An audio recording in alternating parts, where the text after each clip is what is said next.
Assalamualaikum and good morning everyone. My name is ALIA IZYANI and I am a 7th semester student pursuing a bachelor degree in English with Communication. So today I would like to present on Mortally Immortal, the eternal echoes of parallelism in the speech of Caesar, Kennedy and King. So this presentation delved into the profound impact of language and rhetoric, particularly the enduring echoes of parallelism as exemplified in the speeches of three iconic figures, Julius Caesar, John F. Kennedy and Martin Luther King. So as we explore their powerful use of parallel structure, we will uncover the timeless significance of their words and the profound influence they continue to wield in shaping our collective consciousness. So without further ado, let us embark on a journey through history, examining the captivating linguistic strategies employed by these leaders to inspire and mobilize generations past and present. So, language is vital in leadership communication because it allows leaders to explain their vision, inspire action, and foster trust among their followers. Admired world leaders such as Julius Caesar, John F. Kennedy, and Martin Luther King Jr. have demonstrated the importance of using language effectively when delivering speeches so that their messages are not swallowed up by time. When we examine all of the memorable words used by those prominent leaders, we discovered a similar linguistic method that they use in their speeches, which is parallelism. Parallelism in language is the repetition of a grammatical structure, word or phrase inside a sentence or paragraph to provide balance, emphasis, and coherence. It is a rhetorical tactic used to make a message more memorable and persuasive. Parallelism can be utilized in leadership communication to reinforce essential arguments, emphasize vital ideas, and foster audience unity. Apart from that, in persuasive communication, among the important elements that it contains are ethos, pathos, and logos. Put simply, ethos refers to persuasion based on the credibility or authority of the speaker. Pathos refers for persuasion based on emotion, where emotional connection is created with the audience, and logos refers for persuasion based on logic or reason, where logical and rational argument are used to support one's position. So these elements intersect with leadership by helping leaders establish trust, engage their audience emotionally, and present compelling arguments that resonate with their followers. So now, let's just take a look at the use of parallelism in the immortal words of the prominent leaders, which are Julius Caesar, John F. Kennedy, and Martin Luther King Jr., and how it relates to the persuasive elements ethos, pathos, and logos. So, have you ever heard of Veni, Vidi, Vici, or maybe you have heard of I came, I saw, I conquered? These three words have echoed through history, representing one of the most famous conquests of all time. The man behind this legendary phrase is none other than Julius Caesar, a general and statesman whose legacy has endured for centuries.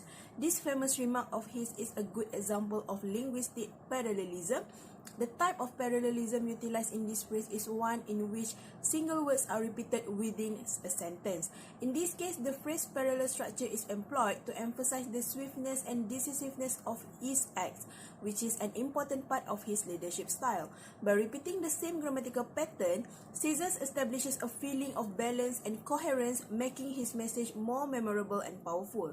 Caesar's use of parallelism reinforces Caesar's ethos as a decisive and winning leader by reinforcing his reputation for forceful, swift action. When Caesar purportedly wrote these words in 47 BC, he was not just recounting his quick triumph at the Battle of Zela, he was also sealing his reputation, establishing himself as a figure of unparalleled military prowess and leadership. So his boldness and credibility as a leader can be noticed from this phrase that makes him a leader admired by today's youngsters who use these words as a motivation for them to keep striving to get something they dream of. So now let's move to the second world leader, which is John F. Kennedy.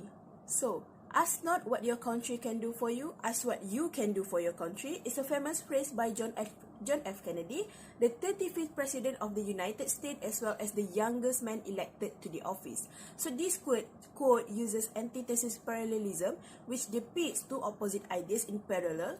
In this case, what your country can do for you is the opposite of what you can do for your country.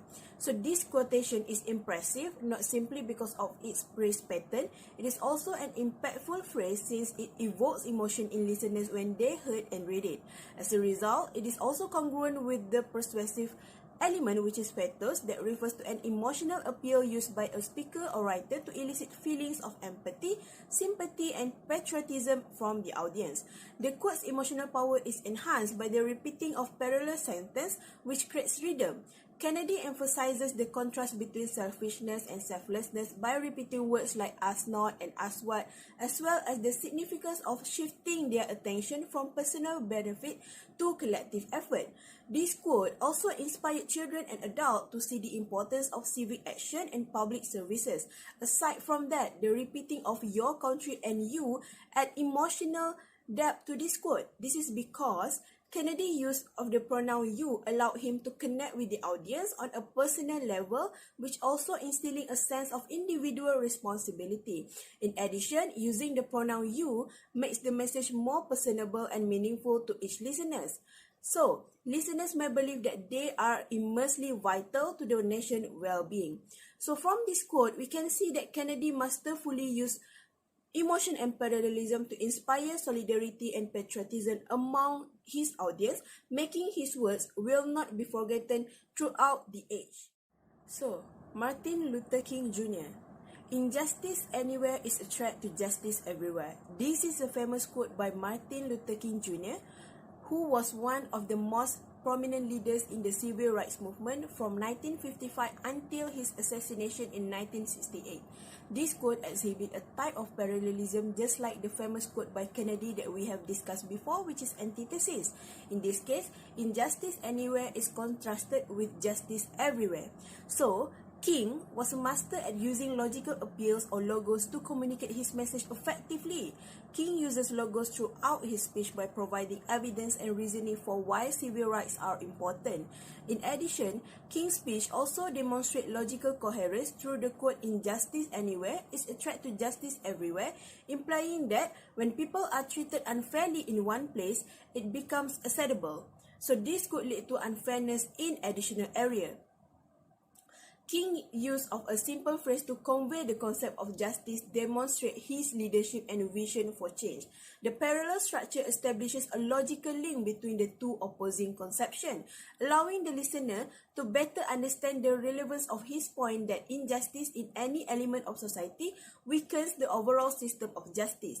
This logical coherence highlights King's call to action, calling people to oppose injustice wherever it exists. In conclusion, the memorable speeches of Julius Caesar, John F. Kennedy, and Martin Luther King Jr. highlight the importance of language, particularly parallelism, in leadership communication. These leaders use repetition of grammatical structure of phrases to effectively deliver their message with balance, emphasis, and consistency, creating a lasting impression on their audience. Caesar's quick and decisive leadership, Kennedy's call to collective action and patriotism, and King's logic-based argument for justice all demonstrate how language can be used to inspire, unite, and mobilize people towards a shared objective.